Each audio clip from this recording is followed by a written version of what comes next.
Boa noite, igreja. Paz e fé a todos, amém? Abra a tua Bíblia no livro de Atos, capítulo 2, versículo 42. Atos dos Apóstolos, capítulo 2, versículo 42.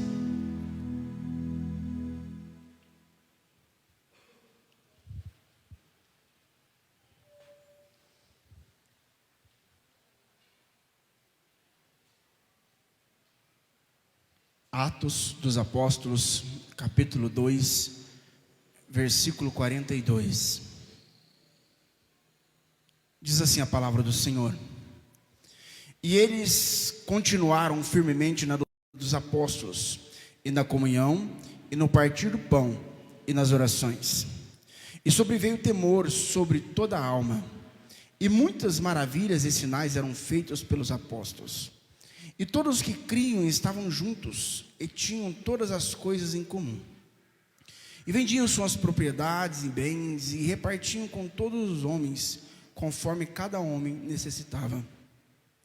E perseverando todos os dias concordemente no templo, e partindo o pão de casa em casa, comiam o seu alimento com alegria e singeleza de coração, louvando a Deus e tendo o favor de todo o povo.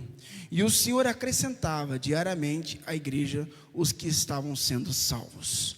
Amém? Pai, no nome de Jesus, te dou graças, te louvo o teu nome e peço, fale conosco, meu Pai, grandemente nesta noite, para que possamos, Senhor, ouvir a tua voz. Que venha, meu Pai, sabedoria dos céus, para que o teu povo possa ser alimentado, para que o teu povo possa ser consolado, edificado e exortado pela tua palavra. Em o nome de Jesus, amém e amém. Amém, povo de Deus? Podemos sentar no nome de Jesus? Quem está feliz está na casa do Senhor e fala glória a Deus. Um pouquinho mais forte. Quem está feliz está na casa do Senhor, diga glória a Deus. Amém? A palavra do Senhor fala que em tudo dá glória. Imagina estar na presença de Deus, imagina estar na casa de Deus. Amém? Estou muito feliz. Nós tivemos 2 cultos hoje já, né? Começamos hoje a ter 2 cultos. Um culto 10 horas da manhã e esse 7 horas da noite. E a igreja se manteve, amém? E eu vejo que são pessoas, a maioria são pessoas diferentes. Para vocês verem, né? Que o culto já ajudou, amém? A maioria são pessoas diferentes que estão congregando. Então tivemos mais de 50 pessoas de manhã e temos muito mais de 50 agora à noite, amém? E esse número irá de acrescentar cada dia mais o nome de Jesus. Amém, povo de Deus? O pastor Marcelo trouxe uma palavra hoje de manhã, eu achei muito sábio e muito bonito, quando ele explicou sobre tudo a respeito do Senhor Jesus, a respeito da sua vinda, a respeito da sua morte, a respeito da sua ressurreição, a respeito de como ele triunfou depois como leão da tribo de Judá. E eu gostaria de dar uma certa continuidade, não falando agora de Jesus, mas deixar a continuidade no legado que ele deixou. Porque Jesus, quando ele veio, né, ele nasceu, morreu, ressuscitou, né, por causa dos nossos pecados, nós fomos lavados, remidos pelo sangue do Cordeiro. Amém, povo de Deus? Todo mundo sabe disso, né? Como o pastor Marcelo disse, do que Jesus te salvou? Já parou para pensar nisso, né? Do que ele te salvou? Porque eu vou aceitar Jesus Cristo como meu salvador. Me salvar do quê? Todos nós pecamos e estávamos destituídos da glória de Deus. A partir do momento que aceitamos Jesus, o que é aceitar? É reconhecê-lo. Amém? Eu reconheço Ele como meu Senhor. Então os meus pecados são lavados e eu passo a não ser mais criatura de Deus, mas ser filho de Deus. E Ele deixou um legado, e esse legado é a igreja. Amém, povo de Deus? Então eu não quero falar de Cristo, porque o pastor Marcelo já falou de Cristo hoje de manhã. Eu quero falar da igreja de Cristo, que somos nós. Amém? A igreja de Cristo, nós não somos igreja individualmente dizendo, nós somos igreja no coletivo, amém? Individualmente nós somos templo do Senhor, somos igreja no coletivo. O que é ser igreja no coletivo? A igreja, o que ela é composta? De membros, não é verdade? O que é os membros? Braço, perna, cabeça, né? Tudo isso mais, são membros. Então a igreja, cada um de nós temos uma função dentro do corpo de Cristo, aí sim somos igreja. Mas eu quero falar a respeito um pouquinho, não vou muito longe, mas eu quero falar um pouquinho a respeito da trajetória da igreja. Da trajetória da igreja. Porque nós conhecemos a igreja como hoje, né? No século 21, a igreja moderna, onde a gente apaga a luz, a gente louva a Deus com o microfone nessas alturas, né? A gente vê a igreja com essas portas abertas e tendo liberdade, onde todo mundo adora. Quem quiser entrar, entra. Quem quiser sair, que saia. Todo mundo é livre, né? Como o Tiago cantou, né? Somos livres, né? Somos livres para fazer o que quiser, para entrar como para sair, não é verdade? Somos livres, né? Então nós conhecemos esta igreja. É a nossa era. Uma igreja, nós vivemos num país muitíssimo abençoado, onde nós temos liberdade de culto e podemos expressar a nossa fé. Então, quando fala de igreja, nós entendemos isso aqui como igreja. Só que eu gostaria de trazer para você a memória do que a igreja era, do que a igreja passou para chegar onde chegamos, para chegar na bênção onde nós estamos. Quando nós lemos em Atos capítulo 2, versículo 42, foi bem no início da igreja, porque nós estamos no Atos 2 ainda. E o que é Atos 2? Onde foi Atos 2, irmãos? Foi a descida do Espírito Santo. Foi quando a igreja foi fundada, foi o início de tudo. Então nós estamos em Atos 2, versículo 42 ainda. E aqui começa a falar o que é que o pessoal estava perseverando na doutrina dos apóstolos, ou seja, seguindo os apóstolos, porque os apóstolos eles estavam seguindo a Cristo. Então os apóstolos faziam aquilo que Cristo já tinha ensinado a eles e na direção do Espírito Santo. Então eles continuaram fazendo a mesma coisa que Jesus fazia, e a igreja começou a encher de pessoas, e almas se convertiam a Cristo, porque entendiam e reconheciam Jesus Cristo como Salvador. E estava tudo muito lindo, estava tudo muito bonito, porque diz a palavra de Deus que conforme o temor das pessoas, então os apóstolos ministravam, pessoas eram curadas, pessoas eram libertas, pessoas que estavam possessas de espíritos, os espíritos saíam, pessoas que estavam na cadeira de roda, como diz em Atos capítulo 3, quando Pedro chegou no no Porta Formosa, né, do templo. Quando ele chegou lá, tinha um coxo, um aleijado de nascença. Ele falou: não tenho ouro e nem prata, mas o que eu tenho eu te dou. Então aquele homem levantou e andou pela igreja, ali pelo templo, ali louvando e glorificando a Deus. Estava tudo muito lindo, e a igreja crescendo. O povo se reunia como igreja, e não apenas dentro da igreja, como nós vemos em Atos 2, versículo 46, se não me engano. Não apenas dentro da igreja, mas estava em casa, no partir do pão e na comunhão. Ser igreja é comunhão, amém? É comunhão. Eu estava conversando com o pastor Marcelo hoje de manhã e com o Johnny a respeito da comunhão. O que é a Santa Ceia do Senhor? A Santa Ceia do Senhor é comunhão, amém? Não é nada místico no sentido de se tornar, não, é comunhão. Se eu não tiver comunhão, eu não estou em Cristo, porque ser igreja é estar em comunhão, amém? Por isso que não faz sentido: eu não vou na igreja hoje não, o pastor leva a ceia para mim. Se não tiver enfermo, né? Tem enfermo, o pastor leva, ou o diácono leva, ou um dos pastores leva, amém. Mas se não está enfermo, para que eu vou levar a ceia? Ele não está em comunhão, ele não entendeu a comunhão. Está entendendo, irmãos? Eu me lembro quando eu era pequeno, já falei sobre isso, né? Participava de uma outra igreja, da igreja metodista, e eu tinha 12 para 13 anos de idade, e a gente tinha muita dificuldade para se locomover até a igreja. Não existia Uber, não tinha táxi, tinha táxi, mas era só para rico, né? Naquela época. Então eu não conseguia estar com frequência na igreja. E eu fui num dia de ceia. Chegou um dia da ceia, eu não tomei ceia. Minha mãe ficou preocupada com aquilo. Chegou na pastora e falou assim: pastora, está acontecendo alguma coisa com o Zé Roberto, porque ele não quis tomar ceia. Aí ela falou: por que ele falou? O que ele falou que ele não quis tomar ceia? Porque ele não veio na igreja, não está vindo na igreja. Aí ela falou assim: então ele sabe o que está acontecendo, ele sabe, ele entendeu o foco, ele entendeu no coração dele, porque é comunhão, amém, igreja? Ser igreja é estar em comunhão. Jesus, quando ele se sentava com os discípulos, ele sentava para estar o quê? Em comunhão com a igreja. Aí a igreja, entendendo isso, vocês vão ver, isso eram os dois discípulos no caminho de Emaús, que eles só reconheceram Jesus quando sentaram à mesa. Por isso tem essa mesa na hora da ceia, significa comunhão. Então, o que acontece? A igreja entendeu de uma tal forma que eles andavam de casa em casa, eles faziam culto, faziam célula, né? A gente fazendo na nossa linguagem de hoje, fazia célula, partia o pão, aí comia, se alegrava, tudo, e estava tudo muito perfeito. E a igreja crescendo, e conforme vai crescendo, o que o diabo vai fazendo? E peraí, tem um negócio errado aqui, eu preciso atacar. Porque o diabo, ele não está preocupado em atacar aquele que já faz a vontade dele, aquele que não incomoda ele. Você já está do lado dele, faz o que ele gosta, faz o que ele quer. Por que ele vai fazer alguma coisa? Deixa a pessoa lá, sim ou não? Deixa a pessoa quietinha. Pastor, a pessoa está quebrando tudo, está fazendo tudo errado, tudo que o diabo gosta, e está vivendo uma vida de excelência, e vai continuar. O diabo não vai nem mexer nela, pelo menos por enquanto não, porque está do jeito que o diabo gosta. Está entendendo, irmãos? Então, quando a igreja começou a crescer, diz a palavra do Senhor que o Senhor foi acrescentando salvos, né? Na igreja, a igreja foi crescendo. O que começou a acontecer com a igreja de Cristo? Começou a acontecer o quê? Perseguição na igreja de Cristo. Porque as pessoas, elas entendem, né, que quando se persegue alguém ou se persegue uma instituição, o que acontece? Essa instituição ou essa igreja ou essa pessoa, ela vai se isolar, ela vai encerrar suas atividades, ela vai morrer, porque eu persegui, eu sufoquei. Porque a pessoa não tem a sensibilidade do Espírito. Porque quanto mais você sufoca uma pessoa que é inteligente, quanto mais você sufoca a igreja, quanto mais você queira sufocar o Espírito, mais ele cresce. Já viu gemada, não é isso? Quando você mais bate, mais ela cresce. Então o que aconteceu? Começou então a igreja, tudo muito maravilhoso, tudo muito lindo, a igreja crescendo, então começou a perseguição em cima da igreja. Com o intuito do quê? De fazer com que a igreja se sufocasse, sucumbisse. Mas o que começou a acontecer com a igreja? Ela começou a crescer a cada dia mais. A cada dia mais. Mas não porque estava bem agora, mas por causa das perseguições. O que acontece é que nós, no século 21, nós conhecemos a igreja com tudo muito bom. Não é verdade? A gente vem na igreja, senta numa cadeira, não é aquela cadeira, mas tem uma almofadinha em cima, não. Tem uma almofadinha, né? Aí você chega, você tem luz, você tem tudo, tem água gelada, né? Tem tudo bom no melhor banheiro, tem tudo do bom, do melhor papel toalha, está tudo certo.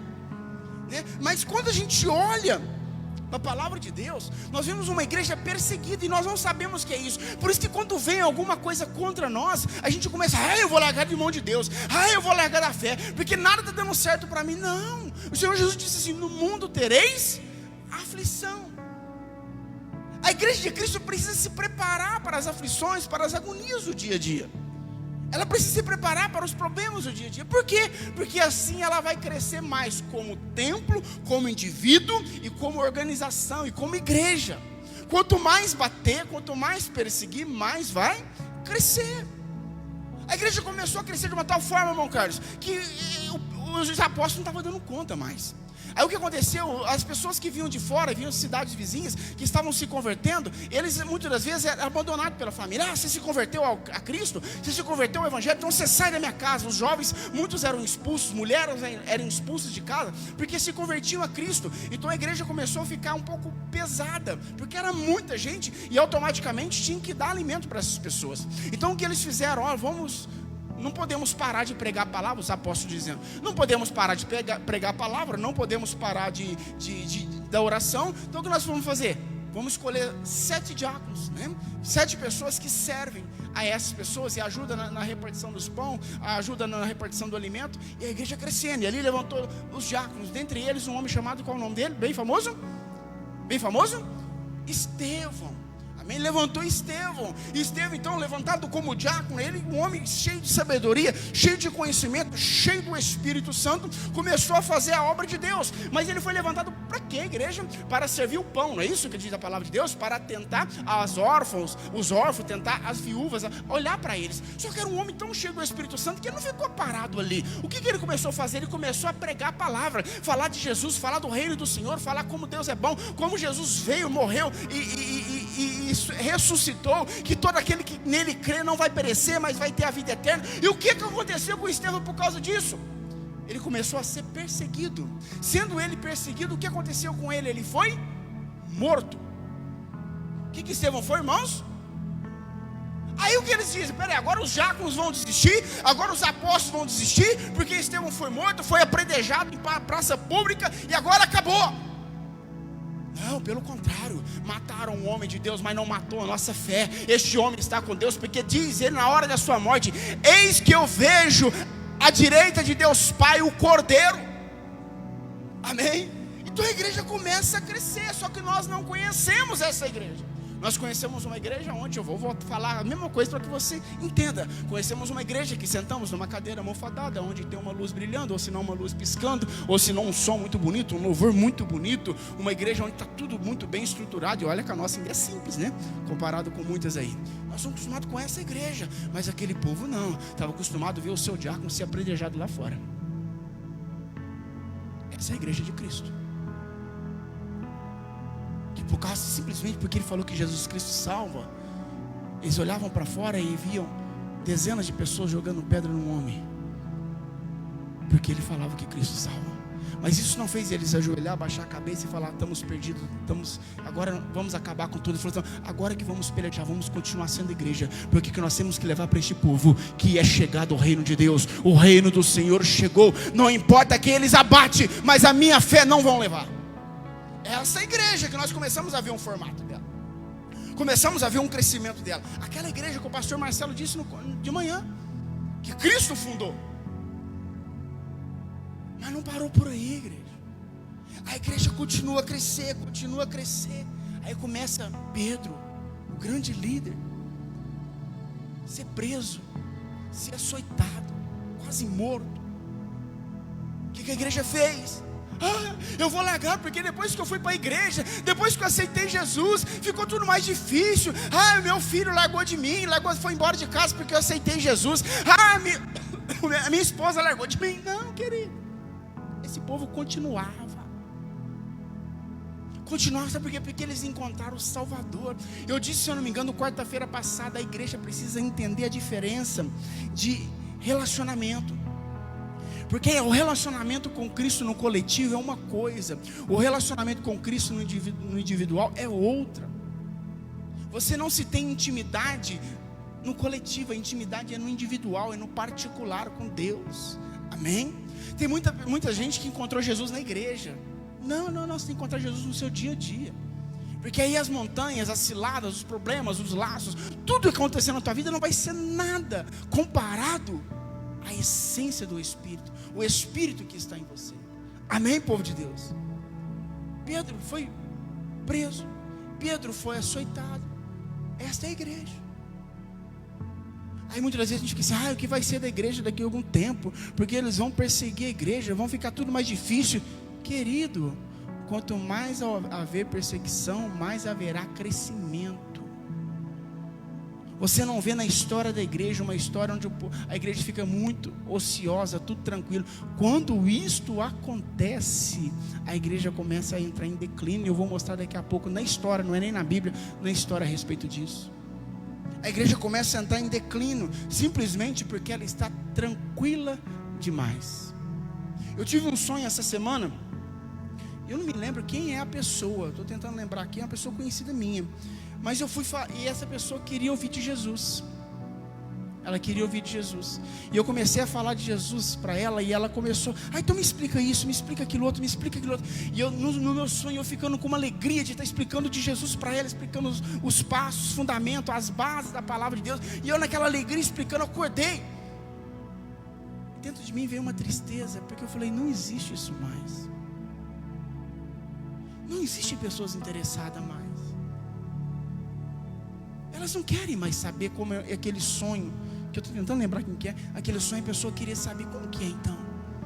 Quais são os princípios, quais são as bases, como que funciona o reino. Vocês lembram do eunuco, que ele estava cavalgando, e ele estava lendo o livro, se eu não me engano, do profeta Isaías, e ele encontra com Filipe, é isso mesmo, né? Com Filipe. E ele lendo o livro, Filipe falou: você entende o que você está lendo? Ele disse: eu não entendo, não estou entendendo o que eu estou lendo, eu estou tentando entender o livro de Isaías, mas eu não estou entendendo. Então Filipe começa a explicar o livro de Isaías, começa a explicar a respeito do capítulo 9. Eis que os filhos dos Deus seu, e o seu nome é Emanuel, o seu nome, sabe, começa a explicar tudo. E o eunuco começa a se encher daquela palavra, o eunuco começa a se satisfazer com aquilo, e começa cada vez mais. Será que não é o meu microfone não?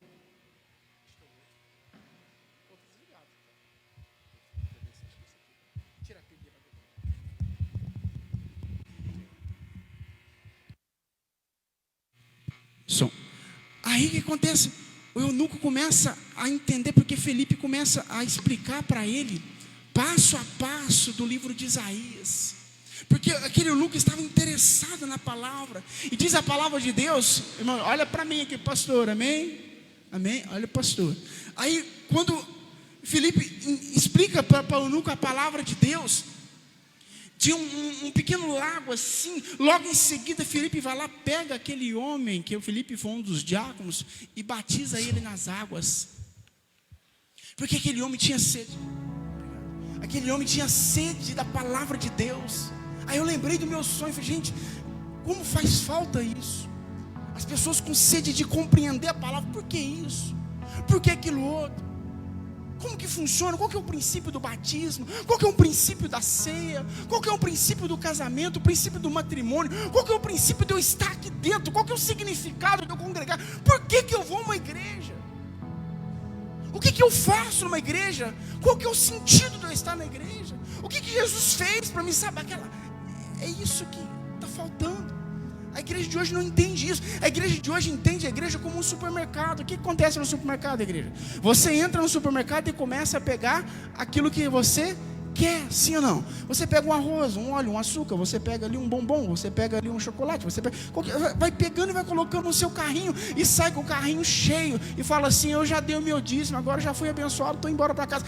Não, igreja não é isso. Igreja é estar em comunhão, igreja é o partir do pão, igreja é dar-se, é doar-se, igreja é adoração, é culto ao Senhor, igreja é perseguição.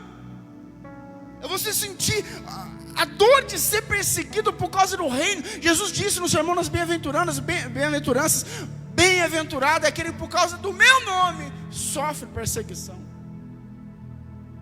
Então a igreja que nós vemos aqui é uma igreja perseguida, mas uma igreja que cresce a cada dia mais. Vocês sabem como que Pedro foi morto? Não está na Bíblia, mas está dentro da história. Pedro foi morto crucificado de cabeça para baixo, dando glória a Deus. Parece loucura. Porque a essência dele estava no reino, a essência dele estava no evangelho. Hoje o povo não dá glória a Deus, por quê? Porque eu não estou bem emocionalmente, então eu não consigo dar glória a Deus. Hoje a pessoa não consegue cultuar, por quê? Porque hoje eu não tive tempo, aconteceu um imprevisto, eu tive alguma coisa para fazer, então ela não consegue estar mais, ela não consegue mais adorar a Deus, por quê? Porque está muito cansativo, está muito pesado. Não, essa pessoa não conheceu o reino, ela não conheceu o evangelho, ela não conheceu a essência, porque se preciso for, ela morre de cabeça para baixo. Há um tempo atrás, tem mais ou menos uns 10 anos, de um homem para aquele lado do Paquistão, aquele lado de lá. Ele era muçulmano e ele se converteu ao cristianismo.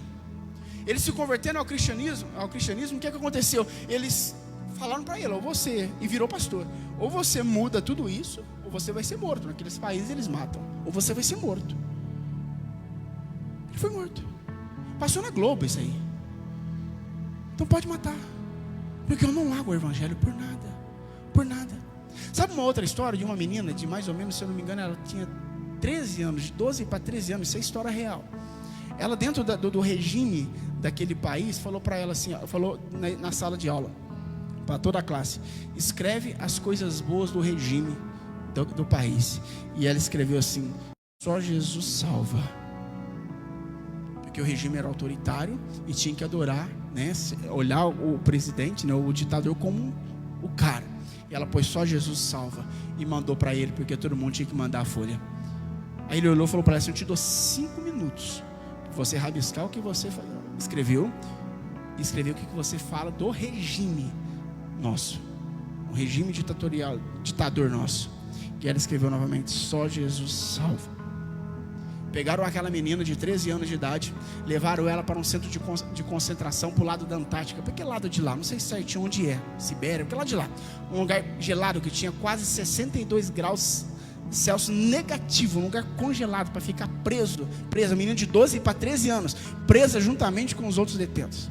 Ela ficou por volta de 3 anos presa lá. Chegou um momento que ela estava carregando alguns blocos, que ela era presa junto com os outros, e ela falou assim: Deus, me leva, eu não aguento mais, me leva, a ti eu entrego o meu espírito. E diz a história, que isso é recente, diz a história que essa menina caiu e morreu na hora. Ela foi para a glória. E quando chegam lá para ver a história dessa menina, todos os homens que estavam junto com ela não pôs a mão nela, não violentou ela, mas pelo contrário, todos aqueles detentos que estavam lá se converteu ao Cristo, ao Senhor, ao Salvador. Amém? Isto é reino, isto é evangelho, isso é entender a essência da igreja. A igreja não foi feita para ser servida, a igreja foi feita para servir. Para servir.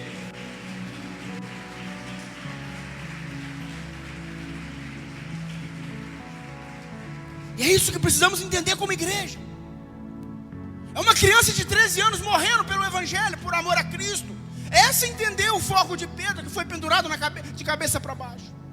De repente vem Paulo que era um homem que perseguia a igreja, lutava contra a igreja, até então Saulo, lutava contra a igreja e tudo mais, se converteu a Cristo, teve um encontro verdadeiro com Jesus. O que muda a tua vida não é saber de Jesus, o que muda a tua vida não é saber da Bíblia, o que muda a tua vida é ter um encontro com Deus dessa Bíblia, o que muda a tua história é ter um encontro com o Salvador. É isso que vai mudar a tua vida, não é participar de uma igreja. A igreja como instituição não vale nada, não serve para nada. O que serve é você ter um encontro com o Salvador, com o Redentor, com aquele que era, aquele que é e aquele que está voltando para buscar a tua noiva, buscar a tua igreja. É isso que vai mudar a tua vida e mudar a tua história, querido.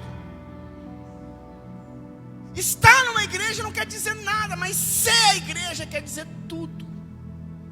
Quer dizer tudo. Agora o apóstolo Paulo teve um encontro com o Senhor Jesus. Mas Paulo agora viveu uma vida de status, porque ele era o 13º apóstolo. Ele era o cara, um homem que escreveu praticamente quase 13 cartas, né? Escreveu 13 cartas. Um dos altos escalões. Era o cara, vivia uma vida de regalia. Sentava no templo, ali cruzava as pernas, parecendo aquele doutor, e ficava olhando a igreja de cabeça erguida, e olhando: eu sou o cara, eu escrevi isso, eu escrevi aquilo outro, eu fiz isso, fiz aquilo outro, vocês estão aqui por causa de mim. Esse é Paulo que vocês conhecem, igreja? Não, o Paulo que vocês conhecem é aquele Paulo que foi apredejado, foi açoitado e arrastaram ele para fora da cidade, senão ele seria morto. E quando arrastaram ele, que ele estava quase morto, os discípulos de Paulo estavam do lado dele, ficou perturbado: Senhor, o que nós fazemos? O que a gente faz agora? Como é que vai? Falar: não, vamos continuar marchando. Não, faz o seguinte, Paulo, para de pregar o evangelho, só escreve para a gente, que a gente vai, porque a gente precisa de uma cabeça como a sua, a gente precisa de uma inteligência como a sua, a gente precisa de uma pessoa como você para nos guiar. Então foi o seguinte: fica quieto, a gente vai. Paulo falou: não, Paulo, tá doendo. Paulo: não, Paulo, o que aconteceu? Paulo: ai de mim, se eu não pregar a palavra do meu Senhor, ai de mim, se eu não falar do meu Salvador. Este é o Paulo, que estava sendo arrastado como morto, e estava falando: continua, marcha, porque a igreja é perseguida, a igreja é aflita, mas jamais é derrubada, jamais é destruída. Esta é a igreja que nós temos que ser. Uma igreja que não para pensar nas circunstâncias, uma igreja que não para olhar dentro do seu umbigo, não, é uma igreja que olha para Cristo, que olha para a salvação, que olha para a redenção, que olha para o grande dia do grande eu sou. É isso que ele chama cada um de nós. O apóstolo Paulo, querido, ele sofreu demais. Ele foi jogado em cima de uma ladreira, assim, de uma muralha, e ele saiu capotando lá embaixo, assim, ele se arrebentou todo.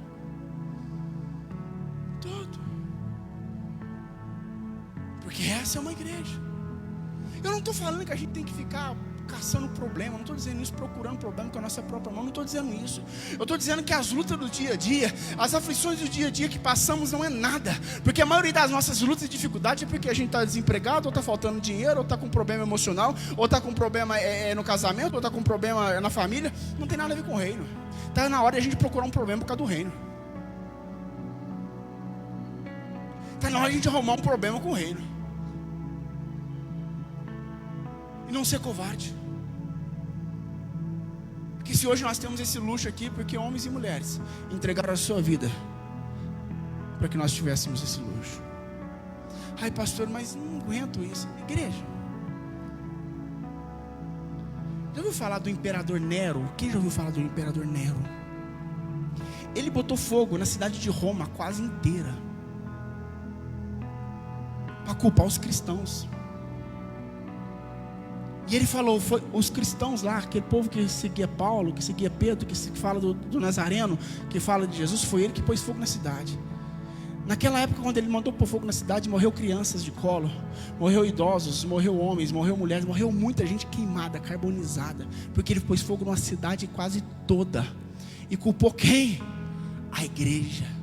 Porque ele falou: agora eu paro esse povo, Agora eu paro esse povo, porque eles estão sendo culpados de morrer idoso, eles estão sendo culpados de morrer criança, eles estão sendo culpados de aniquilar uma família. Agora eu paro esse povo. Aí o povo se revoltou, catou os cristãos daquela época, muitos deles, porque muitos conseguiram fugir, e começaram a pendurar eles em cruz e botar fogo neles vivo, porque eles eram culpados da cidade. Aí eles diziam do seu coração, com certeza: agora a gente para essa igreja, agora a gente para esse povo. Não, pelo contrário, agora que o povo vai crescer cada dia mais, agora que o povo vai avançar, porque o foco não está nesse mundo, o foco está no reino, o foco está na salvação. Jesus veio para nos dar vida e vida com abundância, sim, mas a melhor vida e a melhor abundância é a salvação eterna, é ir sentar na mesa com Isaac, é sentar na mesa com Abraão e com Jacó. Amém? Essa é a maior dádiva que nós temos que ter. Então nada parava a igreja, querido. E Satanás entendeu isso. Pastor, como assim, pastor? Sim, Satanás entendeu isso. Para mim resumir aqui, depois disso Paulo foi morto, viu, igreja? Foi decapitado, cortaram a cabeça dele. Enquanto Paulo estava sendo decapitado, cortando a cabeça de Paulo, se eu não me engano era Nero ainda, o imperador. Ele estava na sua casa, tomando vinho com as mulheres. E o homem de Deus, que pregou a palavra, estava sendo decapitado. Se fosse a igreja de hoje, eu vou largar de mão de tudo. Cadê esse Deus? Cadê esse Deus?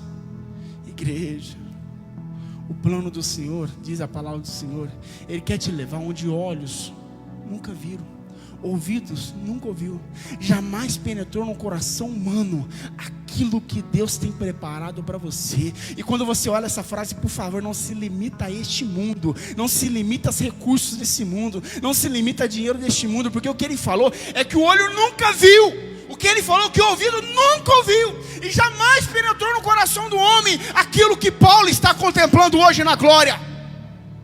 Amém, povo de Deus? É isso que fez com que a igreja crescesse.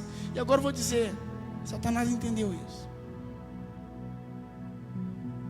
E quando ele entendeu isso, ele parou a igreja. Que forma, pastor? Vou fazer uma direito de, autoria minha, não é heresia nem nada, mas eu vou entrar dentro da história para que você consiga entender. Antes de eu falar de Constantino, eu quero falar de João. João era o discípulo de Jesus, sim ou não? Segundo os relatos do próprio João, porque João que falou que ele era o amado, não é verdade? Você não vê isso no livro de Mateus, você não vê no livro de Lucas, você não vê no livro de Marcos, falando que João era o mais querido. Mas chega no livro de João, você fala: eu era o mais querido, eu deitava no peito de Jesus. Então era um homem sim que tinha aquela intimidade com o nosso Senhor. Amém? Tinha um relacionamento mais próximo com Ele. Ele foi esquecido dentro de um calabouço, num lugar chamado Ilha de Patmos. Antes disso tentaram matá-lo. Cataram ele e colocaram dentro de um caldeirão de azeite quente e tentaram matar ele lá, mas colocaram ele lá fervendo, tirou ele e ele queimou tudo, mas ele não morreu. Então não sabia o que fazer com aquele homem, mas jogaram ele na ilha de Patmos. A ilha de Patmos era uma ilha mesmo, uma ilha afastada, onde ficavam os presos mais cruéis e mais esquecidos da humanidade. E Paulo ficou ali esquecido pelos imperadores da época, ficou esquecido até mesmo por, às vezes, seus familiares, ficou esquecido talvez por alguns discípulos, porque isso acontece. Ele ficou esquecido por toda as pessoas que rodeavam ele. Só que ele não ficou esquecido por Deus. Deus não esqueceu ele, porque a gente acha que o nosso Deus, ele vive com a gente só nos montes. Quando está tudo muito bem, está tudo muito lindo, Deus está com a gente. Deus está comigo. Nossa, como aquele homem é abençoado. Olha o carro que ele comprou. Nossa, olha a casa, olha o dinheiro que ele tem ou ela tem. Nossa, olha como Deus abençoa, olha como Deus está com ele. Não, por favor. Deus está ali também. Está ali também. Mas às vezes você está num vale onde sua mãe te esqueceu, seu pai te esqueceu, seus filhos te esqueceram, a sociedade esqueceu, todo mundo esqueceu, mas o Espírito Santo está do teu lado. Eu acredito naquele momento ali, o Espírito Santo trazendo a revelação para João, falou: filho, deixa eu falar uma coisa para você. Para de olhar para as paredes, para de olhar para as algemas, para de olhar para para o enxofre que você está vendo. Eu vou te levar para a glória agora, vem cá. Eu vou te levar para um lugar alto, mas você vai ver coisas que olho não viu, você vai ver ouvir coisas que ouvido não ouviu, e você vai presenciar coisas que jamais homem nenhum presenciou. Vem cá. E naquele momento diz a palavra do Senhor que ele foi levado aos céus. Em espírito eu não sei, mas João foi levado aos céus. E no capítulo 5 de Mateus, ele chega lá e vê o quê? De Apocalipse, ele vê o quê? Ele vê os 4 seres, ele vê milhares e milhares e milhares de anjos, todos eles louvando a Deus, glorificando a Deus. Ele vê de repente, sabe quem? O leão da tribo de Judá, a raiz de Davi, a estrela da manhã começa a entrar para abrir o selo. João começa a ver tudo isso. Então cadeia para João não era mais nada, prisão para João não era mais nada, fome para João não era mais nada, esquecimento para João não era mais nada. Por quê? Porque ele foi lembrado pelo leão da tribo de Judá, o cordeiro estava com ele, ele foi para a glória, trazer revelação para nós hoje. E ele falou: aquele dia vai acontecer tanta coisa, vai aparecer pessoas enfermas, vai aparecer guerras, vai aparecer terremotos, mas não preocupa, porque ainda não é o fim, é apenas o princípio das dores. Olha, eu estou esquecido, mas eu já estou lá na frente, eu estou vendo coisas maravilhosas. Isso é ser igreja. Agora o indivíduo pede o serviço, Deus não me ama, porque era o serviço dos meus sonhos. Deus não me ama. Está entendendo, querido? Isso é reino, isso é ser igreja, é padecer pelo reino, é viver pelo reino. Isso é ser igreja. Não estou dizendo que você tem que viver uma vida de sofrimento, por favor, não é isso que eu estou dizendo. Eu estou dizendo que quando viver o sofrimento, você erga a cabeça, porque você não é cordeiro do diabo, você é o leão da tribo de Judá. Amém? Você serve a ele. E agora eu repito, a igreja, Satanás então entendeu que por mais que ele batia no povo, não adiantava. Por mais que ele constrangia a igreja crescia. Então ele levanta um imperador chamado Constantino. Quando ele levanta Constantino era um homem que tinha muitos deuses. Era um homem que vivia num mundo muito grande de idolatria. E ele viu o povo, os cristãos, crescer. E ele tomando conta de tudo aquilo. E ele viu o povo crescer. De repente ele teve um sonho. Eu não vou entrar em detalhes sobre isso, mas ele disse: se eu vencer a próxima guerra, eu vou me converter a esse Deus. E ele vence. Então ele se converte ao cristianismo. Foi o primeiro imperador cristão, entre aspas. Quando ele se converte ao cristianismo, ele sendo um imperador, ele faz com que o cristianismo se torne a religião predominante, a religião que dominava. E quando ele fez isso, o que acontece? Se o imperador é cristão, alguém vai perseguir o cristão? Se o imperador é cristão, alguém vai querer matar cristão? Não. E a igreja então começou a falar: agora vencemos, porque agora estamos no governo, agora estamos no reino, agora acabou. Não, era só estratégia do diabo. Não, se bater, eles crescem. Não, peraí, vamos começar a trazer eles para nós. Vamos massagear o ego deles. Vamos pensar que eles é alguém. E Constantino, usado pelo diabo, começa a trazer a igreja para o governo. Mas Constantino não tinha se convertido de verdade. Então ele tinha os seus deuses de estimação, ele tinha suas idolatrias de estimação. E ele não podia levar a idolatria para os cristãos, porque os cristãos não aceitavam. O que fazer agora? Porque ele não tinha se convertido. Então ele pega o Deus X e diz assim: esse aqui é como Pedro, valente, líder, pronto para tudo. Por que a gente não faz uma estátua de Pedro? Para que ele possa, com o mesmo espírito que ele tinha de liderança, um discípulo de Jesus que foi chamado filho do trovão. Por que ele não pode ter uma estátua para a gente interceder para a gente? Ele andou com Jesus. E o povo cristão que já estava no governo, né, não queria perder o governo. Não, é verdade. Por que não fazer a estátua de Pedro? Mas o que Nero, o que Constantino fez? Catou o Deus dele e falou que era quem? Pedro. E assim começou a inserir os seus deuses. Mas ele catou os seus deuses e começou a fazer aquilo que chamamos de secretismo religioso. Ele começou a misturar os deuses dele com os heróis da igreja cristã. E começou a fundir. E começou um período de trevas na igreja cristã. Porque agora não era mais perseguida, mas era idolatrada. Agora ela estava sendo idolatrada. Agora ela fazia parte do sistema. Ela fazia parte do governo. Era a religião predominante. E a igreja começou a entrar em declínio. Até que alguns homens começaram a despertar para aquilo. E dentre deles, um dos mais famosos que nós conhecemos. Quem que é? Quem que é, irmãos?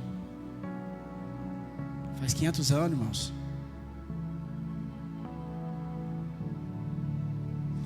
Irmão, estou perguntando porque eu esqueci o nome dele, gente. Lutero, Martinho Lutero. Verdade, eu esqueci, eu estou perguntando. Martinho Lutero. Entre deles, né? Depois tem John Wesley, né?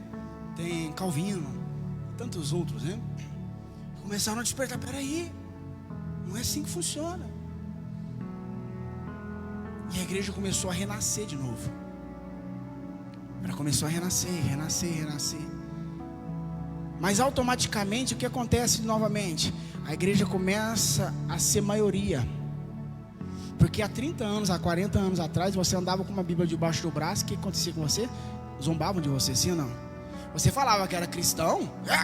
Meu Deus, cristão? Quer saber de crente não? Passar perto de uma igreja, aleluia, glória a Deus. Zombando da igreja, era assim ou não era? Quem é da época aí? Era assim. Hoje não, hoje você pega as pessoas famosas, a maioria delas fala o quê? Eu sou evangélico, sim ou não? Eu sou evangélico, eu sou da igreja. Aí a igreja agora agora que ela começou, ela apanhou, ela começando a criar forma de novo. E ela criando forma de novo, ela está começando a ser predominante novamente. E para ela ser aceita, o que acontece com ela agora? Ela começa a aceitar para que ela seja aceita. Para que ela não perca o seu status de uma religião quase predominante, já uma igreja quase predominante, ela começa a aceitar. Porque se eu falar A, fulano não vai vir. Porque se eu falar B, fulano vai se ofender. Mas se eu falar disso que é pecado, fulano não vai vir mais. Porque se eu fizer aquilo outro, o Bertrand não vai vir mais. Então a igreja, o que acontece? Ela começa a entrar dentro do sistema novamente. E para que ela seja aceita no sistema, ela precisa aceitar. Vocês lembram do hidro que Constantino trouxe? E para que ela continuasse sendo aceita, ela aceitou. É a mesma coisa que está acontecendo nos dias de hoje. Para a igreja ser aceita, ela está começando a aceitar. E ela vai aceitando tudo vale, tudo pode, não tem problema, Deus te ama mesmo assim. Não continua assim, vai dar certo, Deus te ama. A benção é benção, é sabor de mel, é tudo maravilha. Porque ela quer ser aceita. E se a igreja continuar nesse perfil, ela vai começar a entrar em ladeira abaixo de novo. E vai entrar em declínio, até chegar alguém e falar, basta! Porque a igreja não está aqui para agradar o mundo. A igreja, se você é amigo do mundo, você é inimigo de Deus. Se você é amigo de Deus, você é inimigo do mundo. Não tem como servir a dois senhores. Não tem como, ou é uma coisa ou é outra. E agora quando eu digo igreja, pode ver que eu comecei a falar falando sobre igreja, que é nós, em unidade. Cada um de nós somos membros do corpo de Cristo, somos a igreja de Cristo. Então se você está vendo um teu irmão falhar, e você fala assim, deixa ele, é problema dele. Não, querido, é uma parte do membro que está com defeito, é parte do membro que está doente, é parte do membro que está com problema. E se ela não for sarada, não for curada, ela vai começar a corroer todo o corpo. Todo o corpo. Então nós como igreja precisamos ser mais protestantes. Nossa, clássico isso, né? Precisamos ter mais proteção de falar, não é assim, é assim. Assim diz o Senhor, arrependa-te, pois é chegado o reino. Amém? Amém, povo de Deus. A palavra de Deus, ela é perfeita. E a história nos ensina muito. Por isso que a gente precisa parar para ouvir a história. Precisa parar para ver quem foi, quem era. O que está acontecendo? Porque a igreja hoje se machuca com coisas tão superficiais, tão pequenas. A igreja antigamente não. Estevão está morto, mas o meu Redentor vive. Ó, Paulo já está morto, mas o meu Redentor vive. Ó, Pedro já foi morto, mas o meu Redentor vive. Ah, mas fulano foi morto, mas o meu Redentor vive. Ah, mas a minha família foi toda morta, mas o meu Redentor vive. Ah, você vai morrer, mas eu vou encontrar com o meu Salvador. Amém? Eu vou encontrar com Ele.